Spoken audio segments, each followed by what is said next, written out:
Hello, ladies and gentlemen. Welcome back to the Charles in Charge Cowboys Sports Report. About 9:20 Central Time, my time, after the debacle in the desert. If you're watching this show and you have not subscribed, guys, the red subscribe button is free. My first goal is to get to 500, then 1,000. Then I will take off, be able to get a microphone, sound equipment, studio equipment, sound bites, a desktop just for this, call online, all that stuff. And before I jump into this real quick, I see a lot of smaller content creators that can edit pretty good, just have their Cash App name on the bottom of their show. Now, I just wrote this up myself. It's right there. The top 3 donators of this channel this season after Week 18 at Washington. The top 3 donators. The top donator will get playoff tickets, maximum 3 persons, 50-yard line, medium deck. Second place donator will get 2 jerseys of their choice, any kind they want. Third place donator will get Emmitt Smith Rookie of the Year card, most likely autographed by then. If donations are better than expected throughout the season, then prizes 2 and 3 will be bigger. And that's not a facade. Those are real prizes that will be given out. The Cash App name is money sign, lowercase c, lowercase m, 654466. And it's in every chat also. This seems to work for Mike Fisher. So I'm going to give it a go. If you haven't subscribed, guys, on the count of 3, I cannot get to where I want to get without y'all's help, Cowboy Nation. This channel will become one of the shows that you look forward to watching, just like Law Nations, like I love, to watch. Or Watch Lombardi, or whoever, you like. This channel will be up with the big leagues. On the count of 3, if you have not subbed to this channel yet, guys, let's do it on the count of 3 together. 1, 2, 3, boom.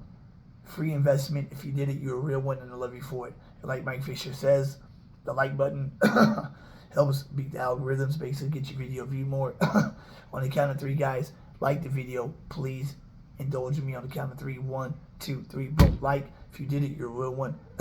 And I love you for it.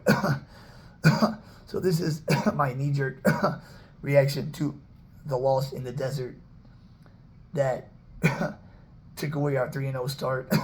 I know we didn't have Tyron Smith, Tyler Biadasz, or Zach Martin, 2 gold jacket, first ballot Hall of Famers on the offensive line today. We had Chuma Doga at left guard, Brock Hoffman at center, TJ Bass at right guard, Tyler Smith's first game back, first game at left guard in his career, Tyron Steele and Diggs is out. But you know what? Arizona, they had 2 defensive linemen out. One, Carlos Watkins, who we know very well, played for us last few seasons. And another guy, they had Buda Baker, their best defensive back, wasn't playing, and they had 2 linebackers out, and they had the starting quarterback, Kyler Murray, out. So there was no excuses for us to lose this game. 21-10 at halftime. Down by 11. Second half, we dominate. Time of possession, yards, rushing yards, passing yards, all that. We get to the red zone 4 times in the second half. 4 times in the second half we get to the red zone, we get a total of 6 points. 2 of the 4 drives we get 0, a goose egg. Some people say that was Zeke's bread and butter in the red zone, especially inside the 10, inside the 5. Get into the end zone. It was. That's what he was really good at.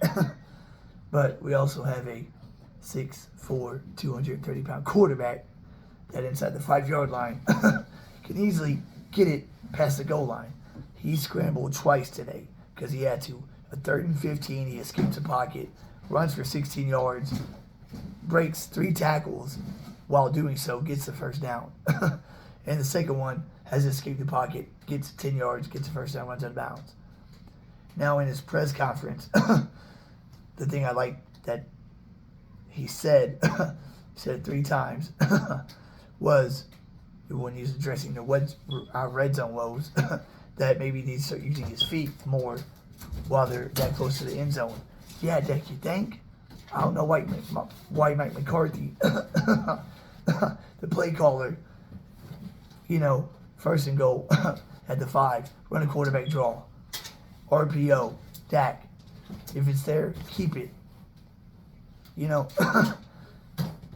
I don't understand that. First half, really bad. Second half, we dominated completely, but we cannot. 6 points 4 times in the red zone. That is exactly why we lost this game. Arizona in the second half got 1 touchdown. That was it. We adjusted our defense. We shut them down. They scored because they had that rookie receiver wide open, blown coverage. What also concerns me is that now that Diggs is out for the season, Stefan Gilmore looked like the lesser corner between him and Blaine. I saw Blaine get beat 1 time early in the game. Throughout the game, we saw Gilmore get beat multiple times against Marquise Brown. Now, I think what it is if Gilmore is going up against a good receiver with speed, that can give him problems because he's 33. He don't have, that speed like he used to. If he's going to get to receivers pretty good and very fast, that can give him trouble.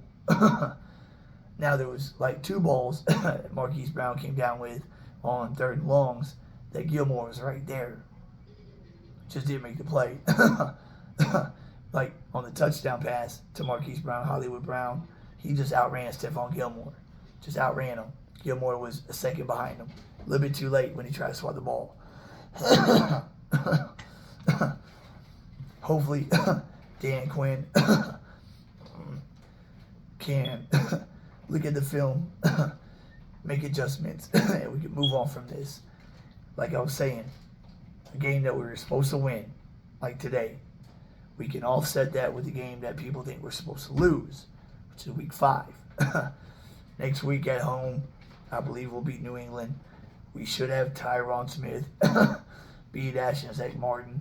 We should see our starting 5 for the first time since the playoffs of 2021. It's a long time. We should see our starting 5 linemen play together for the first time since 2021 against New England. And we've been playing really good at home. 9 straight wins. We take on New England. We handle business, go 3-1.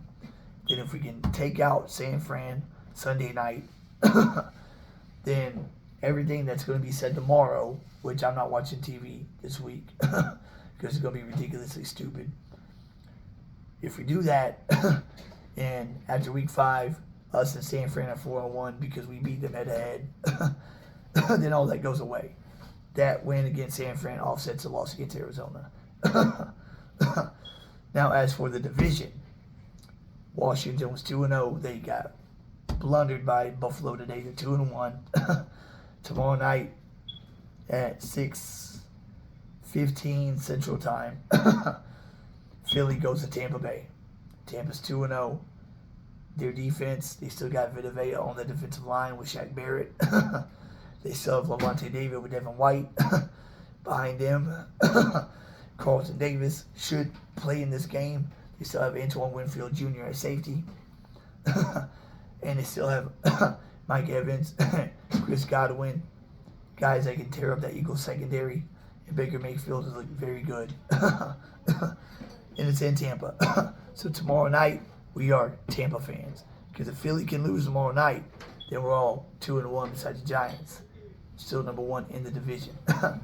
We want to win the division first and then go for the number 1 seed. The number 1 seed has never been more important than this season because we are very good at home. That's why next Sunday at home, Patriots won today. Handle business against them. Our offense, our defense should come back together and put together a performance. Then week 5 will be a huge game. The next 4 games are going to be big. Patriots, Niners, Chargers. The next 5 actually. Patriots, Niners, Chargers, Rams, and then Eagles. Only 2 of those are at home. At home against Patriots, home against Rams. Then we're at San Fran, at the Chargers, at Philly. Dak needs to run the ball. He needs to be a dual threat quarterback, so defenses has to respect the aspect of his game. They don't. I mean, they will play man coverage. All DBs' backs turn to Dak because they're not worried that he's going to run, because he doesn't, unless he absolutely has to, because he wants to be thought of as a prolific passer, like Troy was. He doesn't need to do that. Just win the damn game, no matter what your stat line looks like. Win the game, Dak.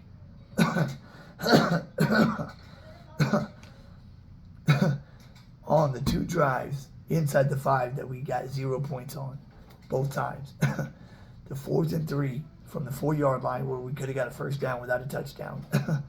We see Dak escape the pocket on the right-hand side. He's got room. There's a linebacker at the 1.5-yard line.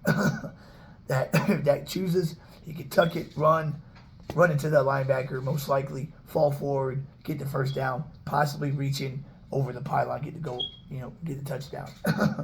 Instead, he throws in heavy traffic, incomplete pass to Lamb, turnover on downs.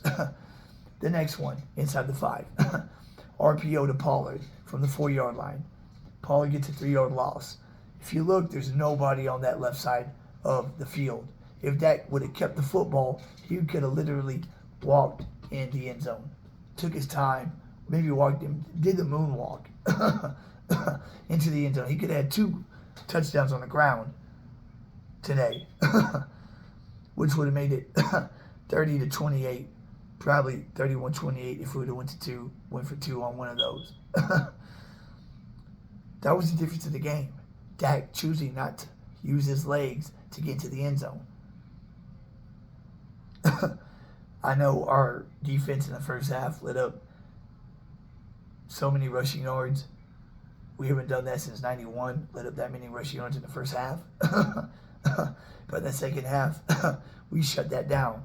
We shut down that offense besides one drive when they scored 1 touchdown. We dominated the second half, time of possession, yardage, rushing yards, passing yards. Michael Gallup showed up today. We get in the red zone 4 times. We get 6 points. We have to fix that. The good thing about Kellen Moore was we had an 85% scoring rate in the red zone, touchdown scoring rate in the red zone. 85% last season. 85%. Going into this game, we were 50%. Now it's going to be like 33%, something like that. The way to fix that is let Dak be a weapon inside that 5-yard line. Really, I mean, seriously. He can break tackles. He's a big man. Y'all remember in 2021 against Atlanta when we beat them 40-0 and Dak Prescott took off to rush for a touchdown, broke like 3 tackles, falls forward in the end zone. And on the sidelines, he says, yeah, everybody forgets I'm still a big mother effer, Where's the attitude now, Dak? Your broken leg is fully healed, probably stronger than it was before you broke it.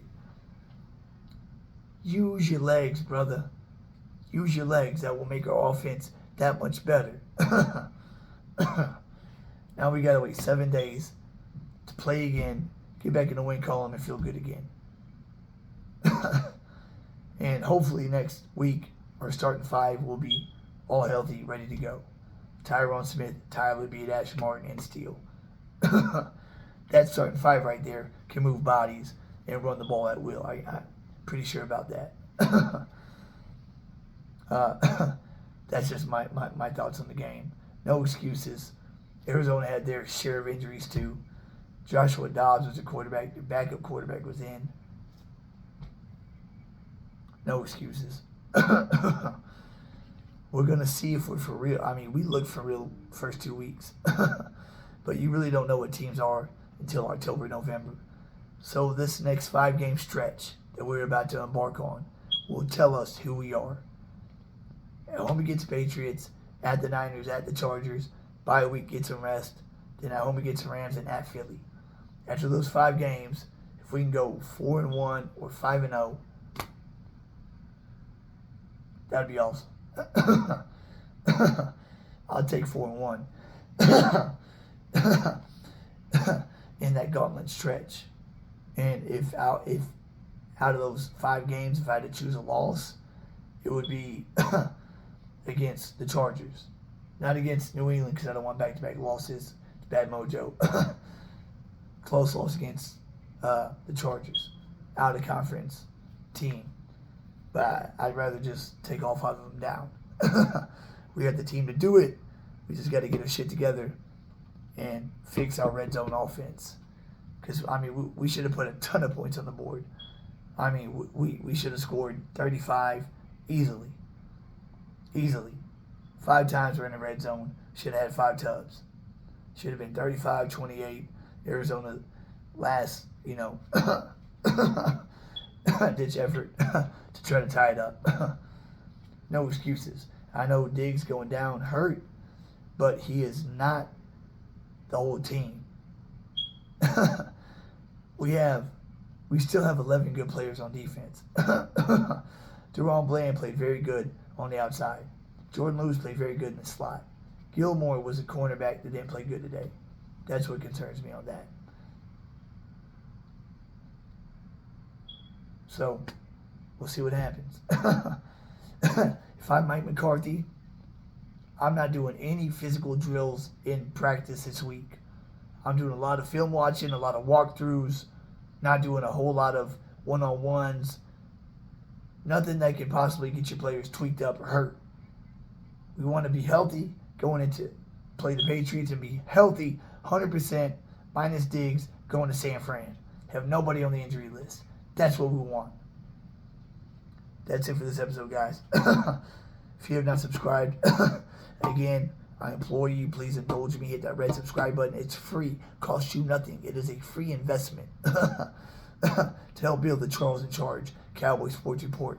I've been watching this team since Super Bowl 28 against Buffalo at the Georgia Dome. I was 6 years old.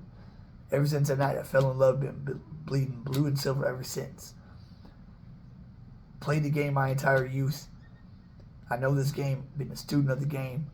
I know what I'm talking about. This season has a lot of parallels to last season. Like I said, if we would open up against the Giants, at the Giants, like we did again in 95, we opened up 35-0 at New York. This season we opened up 40-0 at New York.